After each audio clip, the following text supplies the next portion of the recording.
Stop whatever you're doing for the next 18 minutes because when shit hits the fan, you won't have your fancy survival bag sitting next to you. You'll be stuck with whatever is lying in your bathroom drawer right now, scattered across your kitchen counter, shoved in the back of your junk cabinet. And here's the crazy part. Some of the most powerful survival tools in your house are the ones you're probably embarrassed to even talk about. Stay with me. What I'm about to show you is going to change how you look at everyday items forever. By the end of this video, the last item I reveal might actually make your stomach drop. Let's talk about tampons and sanitary pads, and I need you to put aside whatever awkwardness you're feeling because this could save your life or someone else's.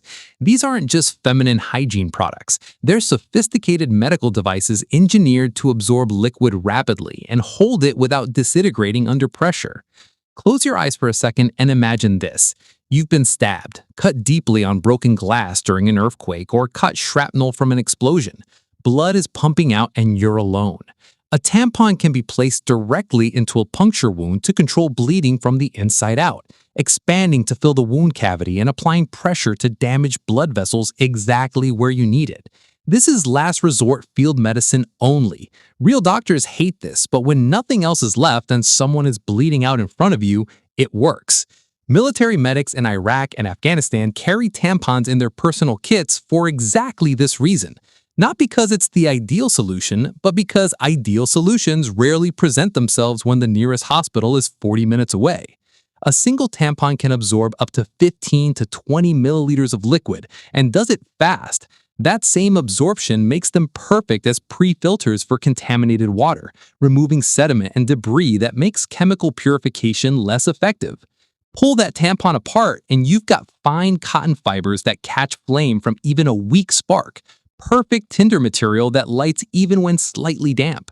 Sanitary pads work as sterile dressings because they're manufactured in clean conditions and individually wrapped. The adhesive strip lets you attach them directly to skin without needing tape. Feel how much it expands when you squeeze it. Now imagine that same expansion happening inside a bleeding wound. During Hurricane Katrina, one ER nurse used tampons and pads to stabilize over a dozen gunshot and debris victims when their trauma supplies ran out. Not ideal, but it kept people alive until help arrived. Most people would throw these away in panic. The smart ones see them as expandable wound packing that cost pennies. That mindset shift is what this whole video is about. While your kids are fighting over colors in a crayon box, those same crayons can keep your entire family alive for hours after dark. What if the same box your child uses to draw dinosaurs becomes the only light and heat source keeping your family alive at 2 in the morning when the power is gone for weeks? Crayons are essentially candles that gave up and took a job in elementary education. They're made from paraffin wax with pigment, and paraffin burns slowly while producing significant heat. A single crayon will burn for approximately 30 minutes, giving you a compact emergency light source that fits in your pocket, costs essentially nothing, and most households have dozens sitting in drawers. One crayon burns 30 minutes, enough to read a map, check injuries, or warm frozen hands. Multiply by 20 crayons in a typical box, that's 10 hours of emergency light you already own. What if your child's tantrum over broken crayons becomes the reason your family doesn't spend the night in total darkness? This is the cheapest, most underrated emergency candle you'll ever own, and it's already sitting in your kid's drawer right now. They're completely waterproof once you remove the paper wrapper, which means you can cache them in emergency kits and they'll still light months later. The melted wax becomes a waterproofing agent for fabric and paper. The pigments are intensely colored and visible, perfect for marking trails or creating signals that stand out against natural backgrounds.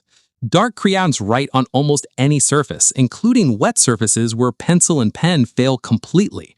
Crayon marks stay visible through rain because the wax bonds to surface texture. Everyone laughs at pantyhose and nylon stockings until they need an elastic bandage that actually works on a swollen ankle in the middle of nowhere. The fabric is fine nylon mesh that's simultaneously strong, elastic, and extremely lightweight. Cut a section and you have an elastic bandage that applies even pressure across irregular surfaces like joints and limbs where rigid materials bunch up or cut off circulation. The mesh structure allows airflow while keeping debris out of injuries, and because the material stretches significantly, it accommodates swelling without constant adjustment. You wrap it, tie it off, and it maintains tension as the injury swells and contracts. Laugh all you want, but when your ankle is swollen to twice its size and you're 8 miles from anywhere, that stretched nylon applying even pressure might be the difference between walking out and being carried out. Fill a leg with sand or gravel and you've created a flexible weapon or anchor weight for shelters. Stretch it across a frame for a fishnet or insect screen. Use it as emergency cordage since nylon has high tensile strength, or braid multiple strands for loads up to 50 pounds. And here's the part that sounds ridiculous until you're freezing. Wearing pantyhose under regular clothing traps an additional layer of air against your skin and significantly improves insulation without bulk. Trapped air is what actually insulates you, not fabric thickness. The nylon also dries quickly and doesn't retain water like cotton, which matters enormously in wet conditions where hypothermia becomes a threat within hours. Your cotton jeans can stay wet for 12 hours. Nylon dries in 1 or 2. Picture yourself limping 8 miles with a sprained ankle while your friends with fancy gear are stuck carrying heavy bandages that don't flex. Laugh now, freeze later. Your choice. But if you think that's weird, wait till we talk about something you definitely hide in your wallet, because the surprises only get more uncomfortable from here. You've wasted yards of aluminum foil on Thanksgiving leftovers, but that same aluminum foil can turn a dying fire into a life-saving heater and a broken radio back into a lifeline. Aluminum foil reflects up to 90% of radiant heat, conducts electricity, resists moisture, and forms into virtually any shape without tools. Most heat from a campfire radiates outward and disappears into the air. Wrap aluminum foil around the makeshift reflector wall behind your fire, and suddenly that heat bounces back towards you instead of heating the forest. You'll notice the temperature difference within minutes. The same reflective quality makes it exceptional for emergency signaling because sunlight bouncing off crumpled aluminum creates an intensely bright flash visible for miles. Search and rescue teams have spotted foil signals from 10 miles away or more. One downed pilot in Alaska used nothing but crumpled foil in sunlight to get rescued in under 6 hours. Same foil wrapped around potatoes and coals cooks them perfectly. Heat distribution is that good. 10 miles of visibility from a kitchen roll. That same roll sitting in your kitchen right now could be the difference between freezing in the dark or signaling rescue before nightfall. You can fashion foil into cooking vessels, use it as emergency repair patches for metal containers, or extend battery contacts when electronics fail due to corrosion. Being able to restore function to a flashlight by shimmying a battery contact with folded foil is exactly the kind of small problem solving that compounds into staying alive. Condoms are going to make you laugh right now, but in 48 hours, when you need to carry 3 liters of water back to camp and have no container, you'll remember this moment. Yes, I'm serious. And no, not for the reason you think. Condoms are designed to be strong, flexible, completely waterproof, and capable of stretching to many times their original size without rupturing. An unlubricated condom can hold over a liter of water. Some brands handle nearly 2 liters, giving you a portable water container that weighs almost nothing, takes up less space than a pack of gum, and costs under $1. You fill it carefully, and suddenly you can transport water from a stream back to your shelter without carrying a rigid container. The same properties let you use condoms as protective covers for items that absolutely cannot get wet. Bones, maps, tender bundles, matches. You place the item inside, squeeze out excess air, tie off the opening, and you've created a complete moisture barrier that works even during full submersion. Condoms also function as heavy-duty rubber bands, heating packs when filled with warm water, or tubing for siphoning liquids. Is it dignified? Absolutely not, but dignity is a luxury that evaporates around the same time clean water does. Keep laughing, because item number 6 is going to make this one look tame. How many other things in your house are hiding capabilities this ridiculous? Bleach sits under most sinks, being deeply unappreciated for what it actually represents: the ability to make contaminated water safe to drink using chemistry instead of fuel and fire. This is chemistry that can stop cholera, typhoid, and dysentery in their tracks, but only if you do it exactly right. Standard household bleach is typically 5 to 8.25% sodium hypochlorite. Listen carefully to this ratio, because getting it wrong means either poisoning yourself or drinking contaminated water.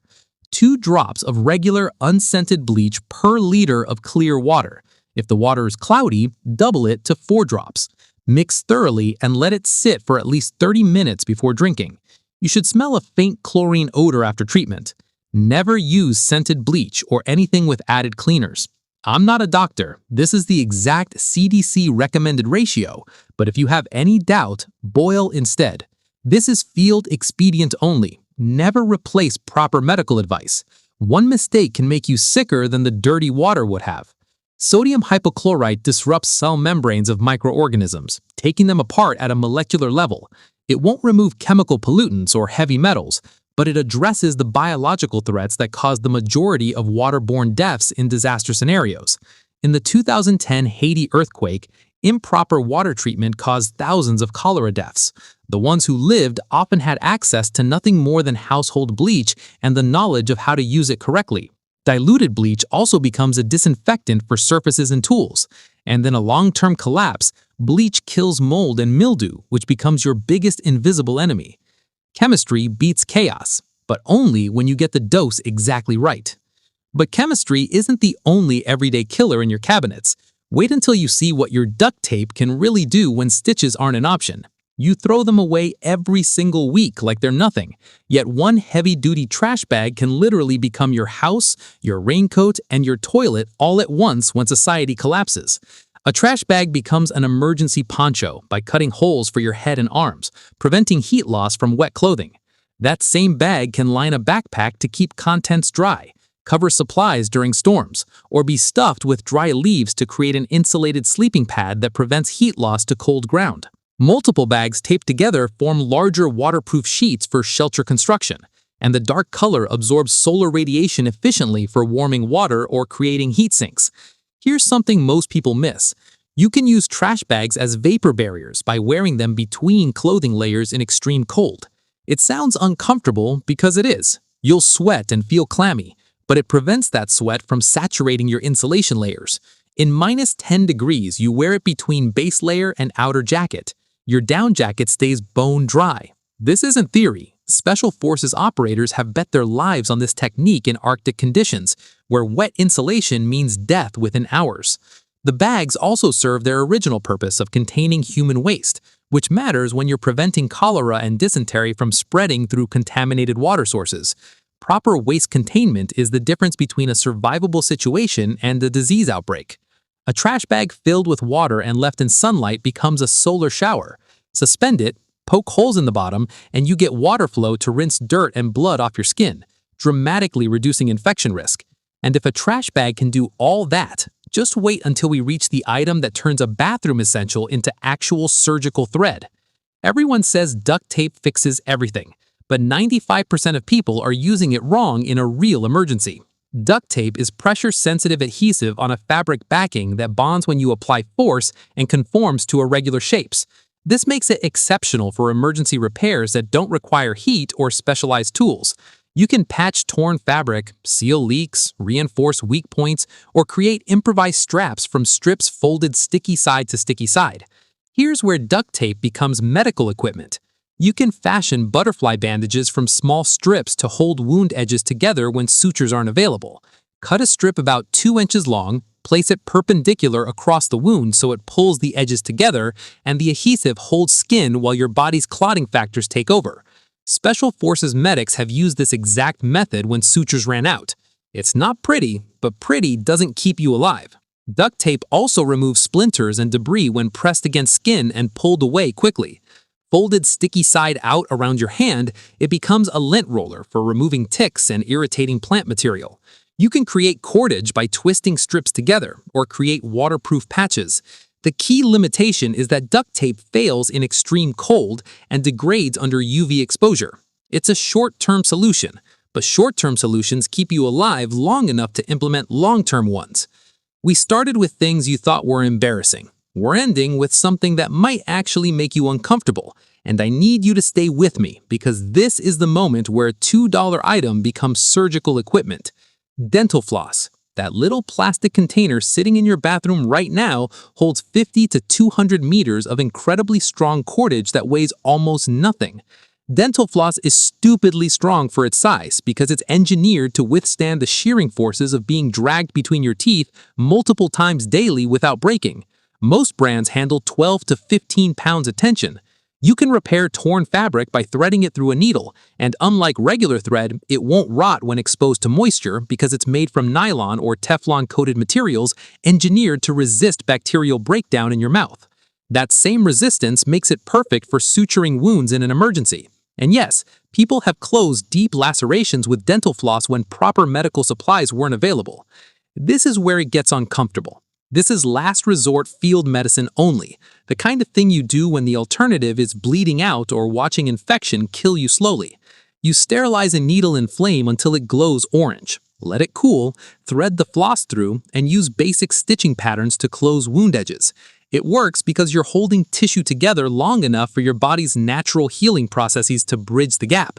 The psychological difficulty comes from the pain you're inflicting, the blood, the resistance you feel as the needle passes through skin layers, and the primal human aversion to causing deliberate injury even in service of healing.